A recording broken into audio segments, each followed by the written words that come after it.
এই দাঁড়িপাল্লাকে জয়লাভ করা না, সায়েন্স সাথে জয়লাভ করা না। আগে ছিলাম ভালো। সব জিনিসে বৃদ্ধি।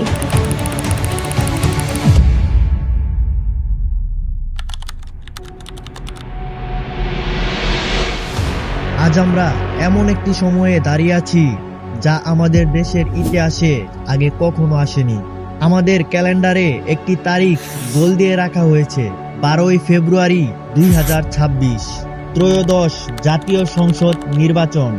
গত 16 বছর পর এই প্রথম বাংলাদেশ এমন এক ভোটে যাচ্ছে যা নিয়ে মানুষের মনে যেমন আশা আছে তেমনি আছে হাজারো প্রশ্ন।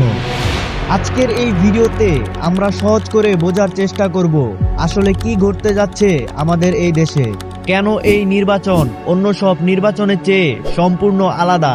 সহজভাবে বললে 2024 সালে আগস্ট মাসে এক বিশাল ছাত্র জনতার আন্দোলনের পর ক্ষমতার পরিবর্তন ঘটে।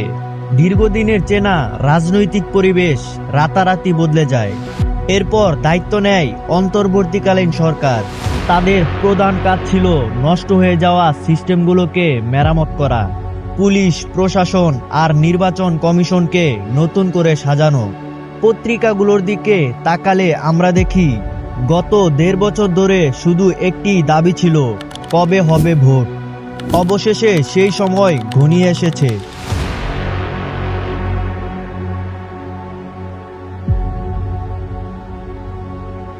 ভোট গ্রহণ হবে 2026 সালের ফেব্রুয়ারি মাসের 12 তারিখ, রোজ বৃহস্পতিবার।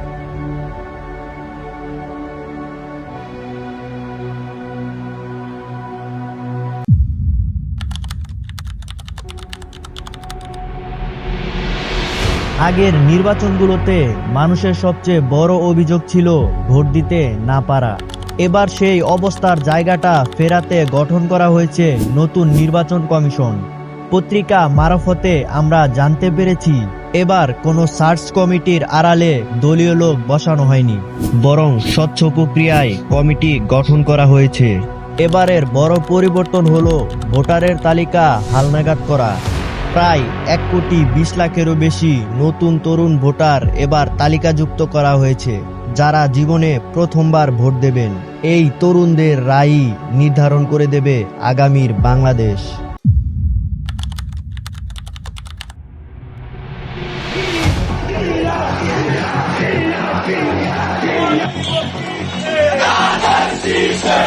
এখন সময় এসছে, আগামী 12 তারিখের নির্বাচন হচ্ছে দেশ গড়ার নির্বাচন। ধান কেটে নৌকায় ভর্তি করে বাড়ি আনা হয়েছে। কি পরিমাণ চাষ করলে কি পরিমাণ ধান হইল, কি পরিমাণ বাড়ি আনতে পারলে দাঁড়িপাল্লায় ওজন করে দেখো। যে দলে আইছে সে দলেই কিছুটা কিছু ঘাপলা দিছে। আমার মতে যে দলটা আসে নাই, আমি চাই ওই দলটা। এবারের নির্বাচনের মাঠটা একটু অন্যরকম।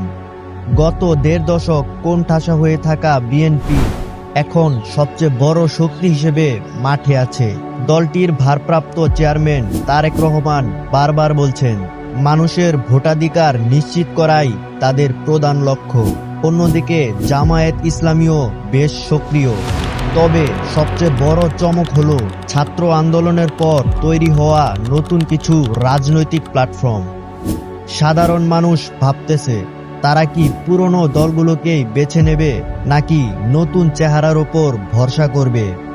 এদিকে আওয়ামী লীগ সরাসরি নির্বাচনে না থাকায় মাঠের লড়াইটা এখন বহুমাত্রিক।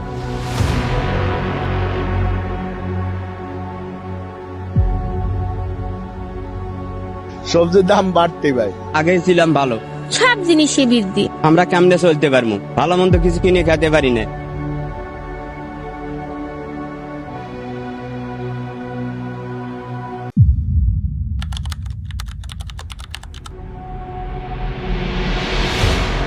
রাজনীতির বাইরে সাধারণ মানুষের আসল চিন্তা কিন্তু তাদের পেট নিয়ে। চালের কেজি কত, ডালের দাম কত। পত্রিকার পাতায় প্রতিদিন দেখা যায় দ্রব্যমূল্যের ঊর্ধ্বগতির খবর। সাধারণ মানুষ মনে করে একটা নির্বাচিত সরকার আসলে হয়তো বাজারের ওপর নিয়ন্ত্রণ আসবে। ভোটাররা এখন আর লম্বা চড়া কথাই ভুলতে চায় না। তারা চায় এমন এক প্রতিনিধি যে তাদের কর্মস্থান দেবে এবং দুর্নীতির হাত থেকে দেশকে বাঁচাবে। গ্রামের সাধারণ ভোটার থেকে শুরু করে শহরের রিকশা চালক, সবার মুখেই এখন একই কথা, সুষ্ঠুভাবে ভোট দিতে পারলেই আমরা খুশি। নির্বাচনকালীন সময়ে 90,000 থেকে 1 লক্ষ সেনা সদস্য মাঠ পর্যায়ে আমরা নিয়োজিত করব।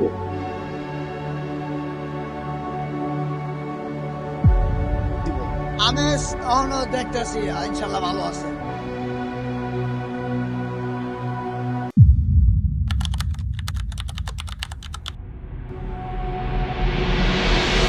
আজ যখন আমি এই ভিডিওটি তৈরি করছি, নির্বাচনের আর মাত্র কয়েকদিন বাকি।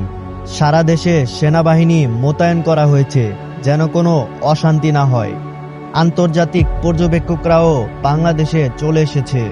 পত্রিকা বলছে এটি হবে বাংলাদেশের ইতিহাসের সবচেয়ে বড় নিরাপদ নির্বাচন করার চ্যালেঞ্জ।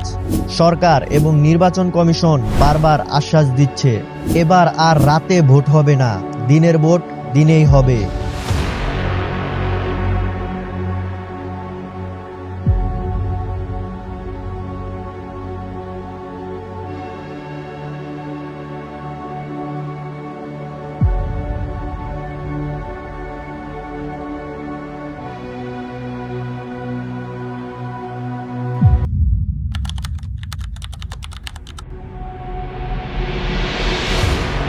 বারোই ফেব্রুয়ারি আপনার একটি ভোট কেবল একজন প্রার্থীকেই জেতাবে না, বরং ঠিক করে দেবে আপনার সন্তানের ভবিষ্যৎ কেমন হবে।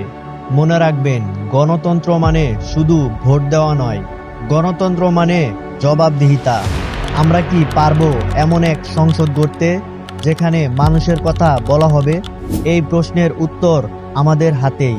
আপনি কাকে ভোট দেবেন এটা আপনার একান্তই ব্যক্তিগত সিদ্ধান্ত, কিন্তু ভোট দিতে যাওয়াটা আপনার জাতীয় দায়িত্ব। ভালো থাকুক বাংলাদেশ, জয় হোক সত্যের। আমাদের এই ভিডিওটি কেমন লাগলো কমেন্ট করে জানাবেন। ভালো লাগলে শেয়ার করুন যাতে অন্যরাও এই তথ্য জানতে পারে। দেখা হবে ভোটের পর। ধন্যবাদ।